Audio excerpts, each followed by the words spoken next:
मौजूदा हालात पर तहरीक इंसाफ के बयानी के बाद पाक फौज का रद्देअमल भी सामने आ गया। फौजी तर्जुमान ने उठते हुए सवालात के जवाब दे दिए। DGISPR की प्रेस कॉन्फ्रेंस के बाद तहरीक इंसाफ का रद्देअमल भी सामने आ गया। DGISPR ने तहरीक इंसाफ के एहतजाज को नवंबर साजिश का नाम दे दिया और इसे सियासी दहशतगर्दी करार दिया। फौजी तर्जुमान की प्रेस कॉन्फ्रेंस की तफसील जियो के प्रोग्राम आज शाहजेब खानजादा में एंकर शाहजेब खानजादा ने बयान कर दी। हालिया वाक़यात के तनाजुर में मुल्की सियासी सूरत हाल के साथ साथ दाखिली और खारजी हालात पर तहरीक इंसाफ जो मौक़िफ़ दे रही है, जो बयानियां बना रही है, उस पर आज पाक फौज का मौक़िफ़ सामने आ गया है।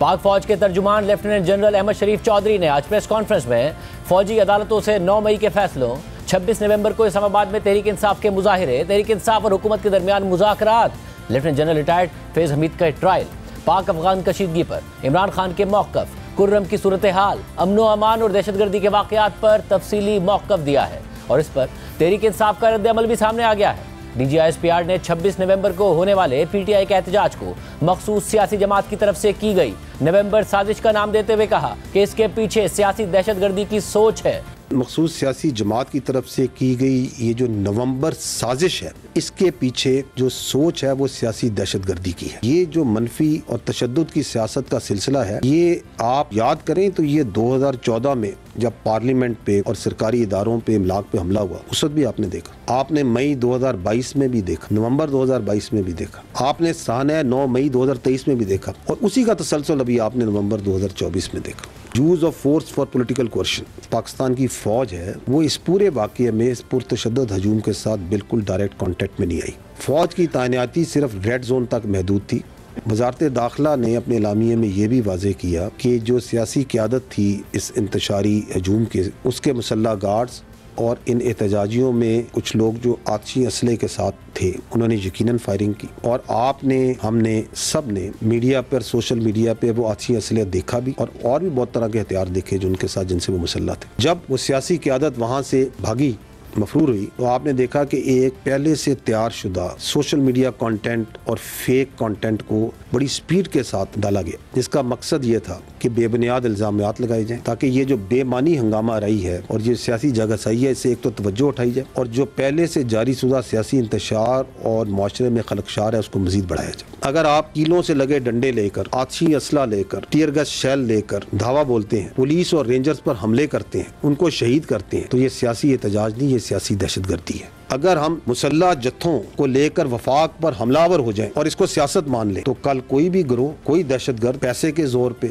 असले के जोर पे, ताकत के बलबूते पर अपनी सोच मुसल्लत करेगा। इसका जो सबसे बड़ा इनेबलर है वो फेक न्यूज और झूठा प्रोपेगेंडा करने की सलाहियत है, जो कि इसके मंसूबा साजों को, सहूलतकारों को ये एतमाद देता है वो कुछ भी बेच सकते हैं। DGISPR ने 9 मई को फॉल्स फ्लैग ऑपरेशन करार देने के PTI के बयानिए का जवाब देते हुए कहा कि अगर हमने अपनी एजेंसियों के बंदों को खुद सजाएं दे दी हैं तो फिर इंतशारियों को खुश होना चाहिए, मगर वो परेशान है। कुछ अर्सा पहले तो ये बयानिया बनाया जा रहा था कि ये जो एहतजाजी इंतशारी हैं ये तो एजेंसियों के बंदे, ये तो प्लांटेड लोग हैं और ये किसी बड़ी गहरी साजिश के तहत फौज ने खुद हमले करवाए, फॉल्स फ्लैग। तो चलें, अगर ये हमने अपनी एजेंसियों के बंदों को खुद अपने कानून के तहत सजाएं दे दी हैं तो इन इंतशारियों को तो खुश होना चाहिए। अब वो परेशान है, इसलिए क्योंकि अपने इक़्तिदार की हवस में वो मुनाफकत और फरेब की आखिरी हदों को क्रॉस कर चुके हैं। ये जो एंटी टेररिस्ट कोर्ट्स हैं, हम ये चाहेंगे कि इसके अंदर भी जो 9 मई से जुड़े वाक़यात में जो लोग हैं, मुलव्वस हैं, जिनके मुकदमात हैं, उनको अपने अंजाम तक पहुंचना चाहिए। बाहर की दुनिया में, स्पेशली मगरबी ममालिक में जो सियासी इंतशारी हैं, इनको कोई स्पेस नहीं देता, ना कि उनको स्पेस दें और बल्कि मजीद उनको इंतशार पर सियासत की इजाज़त दी जाए।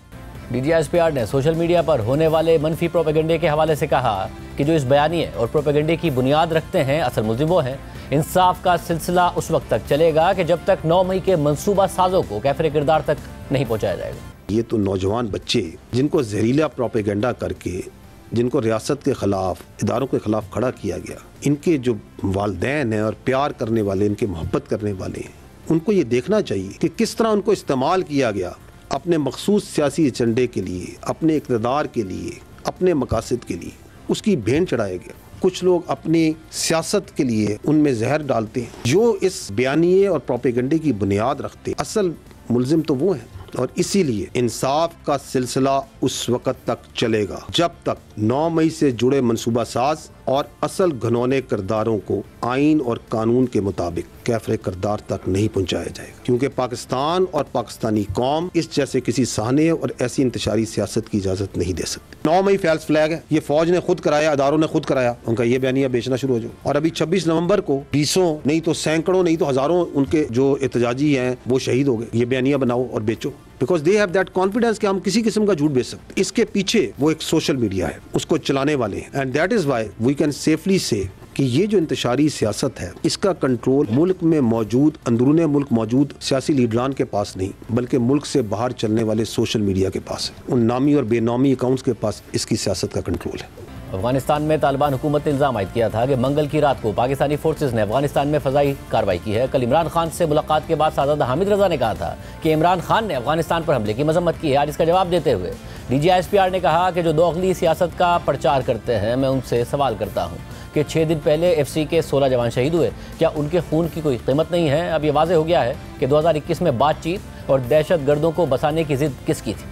یہ جو دوغلی سیاست کا یہ جو پرچار کرتے ہیں، میں ان سے ایک سادہ سوال کرتا ہوں کہ آج سے ٹھیک 6 دن پہلے 21 دسمبر 2024 کو جنوبی وزیرستان میں 16 FC کے جوان فتنہ الخوارج سے جمامدی سے لڑتے ہوئے شہید ہوئے۔ کیا ان کے خون کی کوئی قیمت نہیں؟ کیا وہ اس پاکستان کے اور وہ سب کے سب کیا اس خیبر پختونخوا کے شیر دل جوان نہیں تھے؟ میں یہ سوال کرتا ہوں کہ 2021 میں جب فتنہ الخوارج کی کمر ٹوٹ گئی تھی اینڈ اٹ واز آن دی رن، تو اس وقت کس کے فیصلے پر بات چیت کے ذریعے ان کو ری سیٹل کیا گیا اور آباد کیا؟ کس نے ان کو طاقت اور دوام بخشا؟ اور یہ جو فیصلے جن کا ہم سب اس وقت خمیازہ بھگت رہے ہیں، آپ کے قانون نافذ کرنے والے رکھوالے اور آپ کے جوان روزانہ ان فیصلوں کی لکھائی اپنے خون سے دھو رہے ہیں۔ یہ جو تلخ حقیقت اور تجربہ جس سے ہم گزرے، اس سے گزرنے کے باوجود بھی اگر کوئی لیڈر اور سیاسی شخصیت یہ کہے، تو ایسی شخصیت جو کہ اس صلاحیت سے عاری ہو کہ وہ اپنی غلطی سے کوئی سمجھے اور جو یہ سمجھتا ہو کہ اسے ہر چیز کا مکمل علم ہے، تو ایسے رویوں کی